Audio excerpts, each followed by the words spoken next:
आदरणीय बंधुओं, माताओं व मेरी प्यारी बहनों, राधे राधे। आपका हमारे इस YouTube चैनल पर बहुत बहुत स्वागत है।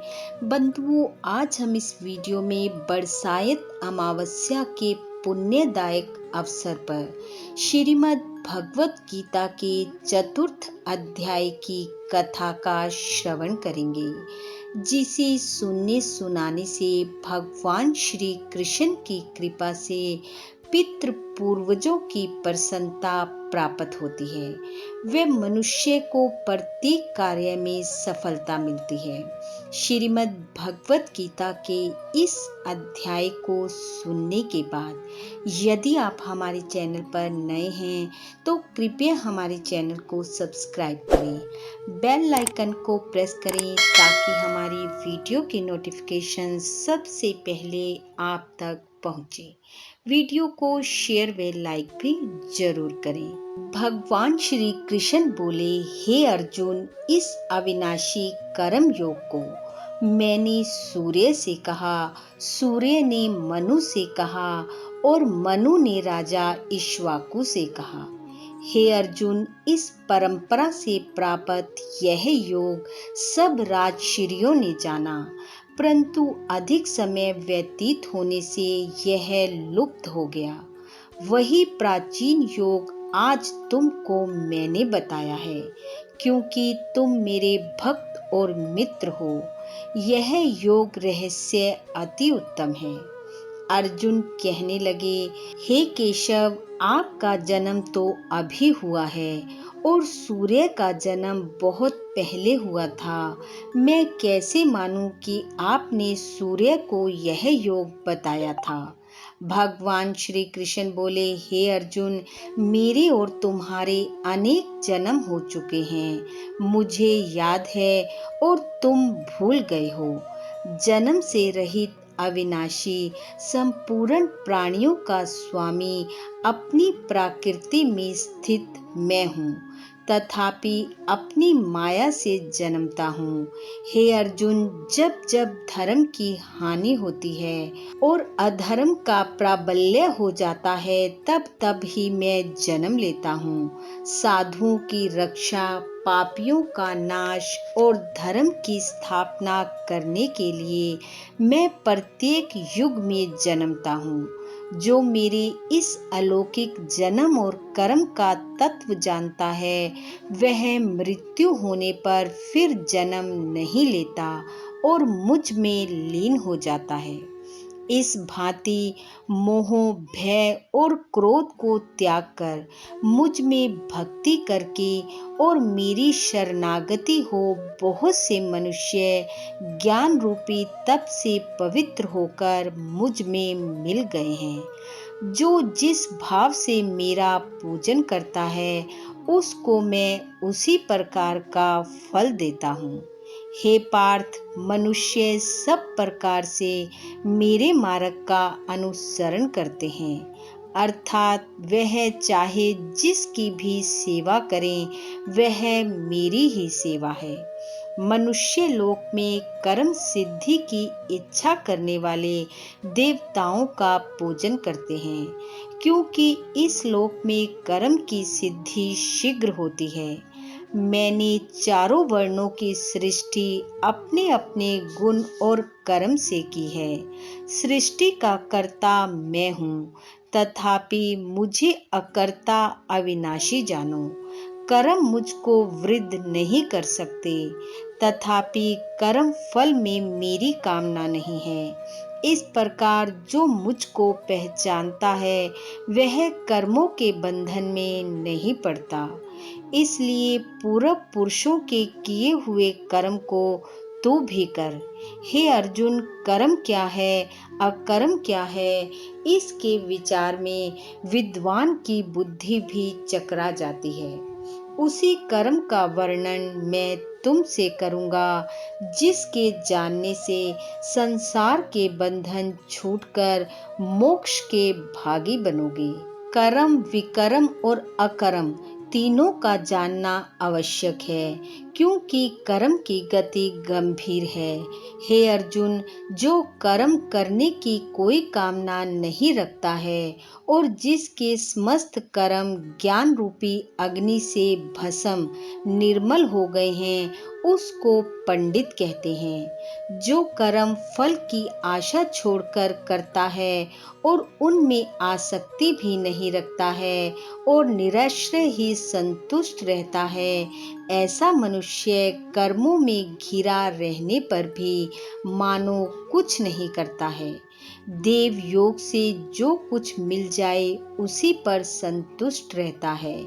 जो हर्ष शोक आदि द्वंद्वों से मुक्त हैं और किसी से ईर्ष्या नहीं करता, कर्म की सिद्धि या असिद्धि में भेद नहीं समझता, वह कर्म करता हुआ भी उसमें नहीं बंधता। जो फल की इच्छा नहीं रखता, वह वासना से दूर हो गया है। ज्ञान में जिसका मन अचल है, जो यज्ञ के कर्म करता है, वे सब कर्म लुप्त हो जाते हैं। हवन करने का पदार्थ भी ब्रह्म है, आहुति देने वाला भी ब्रह्म है। इस प्रकार जिसकी बुद्धि में सब कर्म ज्ञानमय हैं, उसको ब्रह्म प्राप्त होता है। कोई कोई कर्म योगी देवताओं की पूजा करते हैं और ज्ञान योगी ब्रह्म रूप अग्नि में यज्ञ रूप से हवन कर परमात्मा का भजन करते हैं। कोई ऐसे हैं जो अपनी इंद्रियों को तथा कर्मों को संयम रूपी अग्नि में होम कर देते हैं और कितने ही इंद्रिय रूप अग्नि में इंद्रियों के रूप शब्द आदि विषयों को होम कर देते हैं। कितने ही लोग इंद्रियों के सब कर्मों को और प्राणों के कर्मों को आत्म ज्ञान से प्रज्वलित संयम रूपी अग्नि में होम कर देते हैं। कोई तो द्रव्य यज्ञ करते हैं, कोई तप यज्ञ, कोई योग यज्ञ, कोई स्वाध्याय और कोई ज्ञान रूपी यज्ञ करते हैं। कोई प्राणायाम में तत्पर रहने वाले योगी प्राण और अपान वायु में प्राण को रोकते हैं और प्राण वायु में अपान वायु का लय करते हैं। कोई आहार को निरंतर कम करके प्राण को होमते हैं। वे यज्ञ वेता हैं और यज्ञ से ही इनके सब पाप नाश हो जाते हैं। जो यज्ञ में बचे हुए अमृत रूपी अन्न को खाते हैं, वे सनातन ब्रह्म को प्राप्त होते हैं। हे अर्जुन, जो यज्ञ नहीं करते हैं, उनको यह लोक और परलोक दोनों ही प्राप्त नहीं हैं। इस प्रकार से बहुत से यज्ञ वेद में विस्तार सहित वर्णन है। इन सब को कर्म से उत्पन्न हुए जानो। हे अर्जुन, द्रव्य में यज्ञ में ज्ञान यज्ञ अति उत्तम है। हे पार्थ, फल सहित सब कर्म ज्ञान में समाप्त हो जाते हैं, सो उस ज्ञान यज्ञ का तत्वदर्शी और ज्ञानी लोग तुमको उपदेश करेंगे। इसलिए तुम उनकी सेवा करना और उनको विनय पूर्वक प्रसन्न करके ज्ञान यज्ञ जानना। इस ज्ञान का लाभ प्राप्त करके तुमको फिर मोह नहीं होगा। इसी ज्ञान से समस्त प्राणियों को तुम अपने में और मुझ में देखोगे। यदि सब प्राणियों से भी अधिक पाप करने वाले हो, तो भी ज्ञान रूपी नौका से ही सब पाप रूपी समुद्र को पार कर जाओगे। हे अर्जुन, जिस प्रकार प्रज्वलित अग्नि लकड़ी को जलाकर भस्म कर देती है, वैसे ही ज्ञान रूपी अग्नि सब बुरे कर्मों को भस्म कर डालती है। इस लोक में ज्ञान के समान पवित्र और कुछ नहीं है। यह ब्रह्म बहुत काल पर्यंत कर्म योग से सिद्ध हुए पुरुषों को अपने आप ही प्राप्त होता है। जो श्रद्धावान पुरुष इंद्रियों को जीतकर ब्रह्म ज्ञान में लगा रहता है, वह ज्ञान को प्राप्त करता है और ज्ञान को पाकर अल्प समय में शांति को पा जाता है। अज्ञानी, श्रद्धा रहित और जिनके मन में संदेह है, ऐसे जो पुरुष हैं वह नष्ट हो जाते हैं। जिनके मन में संदेह रहता है, उनको यह लोक, परलोक और सुख कुछ भी प्राप्त नहीं होता।